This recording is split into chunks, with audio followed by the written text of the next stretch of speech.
आज हम आप सबको अनुसूची पढ़ाने वाले हैं।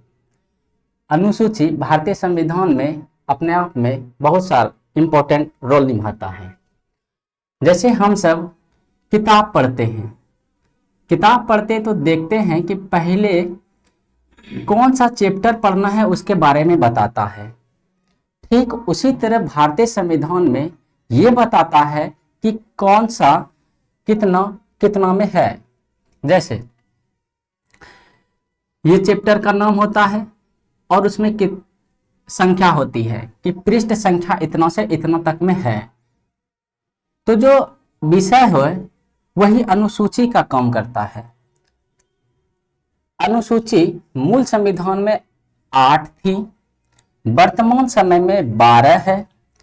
प्रथम अनुसूची वर्तमान समय में 12 है, मूल संविधान में 8 है, लेकिन कभी कभी 25 भी कहा जाता है, तो 25 नहीं 12 है। प्रथम अनुसूची में संघ एवं राज्य क्षेत्र का जिक्र है। प्रथम अनुसूची में संघ एवं राज्य का जिक्र है। कहेंगे कि किसी भी देश के बारे में जानकारी देती है और राज्य के बारे में। ये भारतीय संविधान पढ़ रहे हैं तो भारत देश के बारे में जानकारी देती है और राज्य के बारे में जानकारी देती है। कहने का मतलब ये है कि हमें सबसे पहले ये बताता है कि भारत क्या है और राज्य क्या है। द्वितीय अनुसूची में हम कहेंगे वेतन, भत्ता, पेंशन का जिक्र है।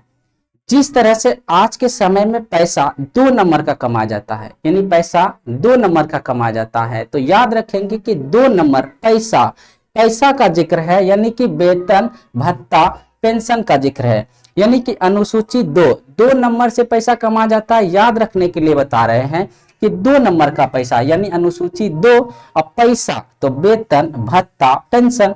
अब ये वेतन, भत्ता, पेंशन तो हम सबको आम लोगों को तो लेना नहीं पड़ता है, तो नेताओं सबके लिए है।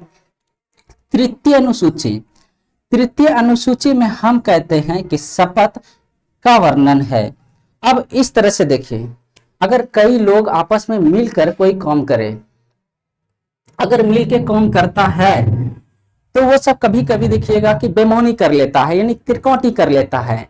त्रि का मतलब है 3 और क्या कर लेता है, त्रिकोटी, त्रि। तो हम कहेंगे उसमें लोगों को कसम खिलौने लगता है, कहता है कि कसम खाइए कि हाँ भाई आपने ऐसा किए है कि नहीं। कसम का मतलब है शपथ, तो शपथ खिलौने लगता है। तो हम कहेंगे त्रि मतलब 3 और उसमें क्या करने लगता है, शपथ, कसम खिलौने लगता है, यानी शपथ लेने लगता है।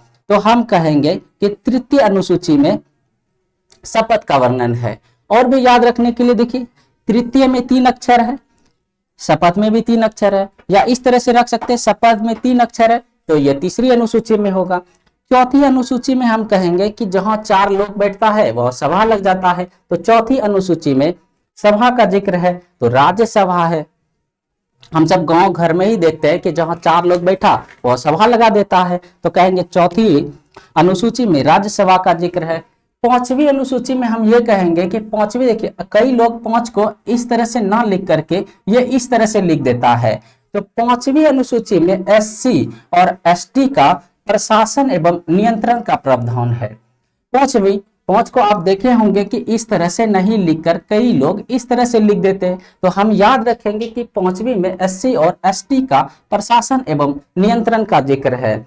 6ठी अनुसूची की बात करें तो 6ठी में असम, मेघालय, त्रिपुरा तथा मिजोरम के प्रशासन के बारे में जिक्र है। इसे याद रखने के लिए कहेंगे AM, असम, मेघालय, त्रिपुरा, मिजोरम, AM, तो ये 6 अनुसूची हम आपको आज पढ़ाएं।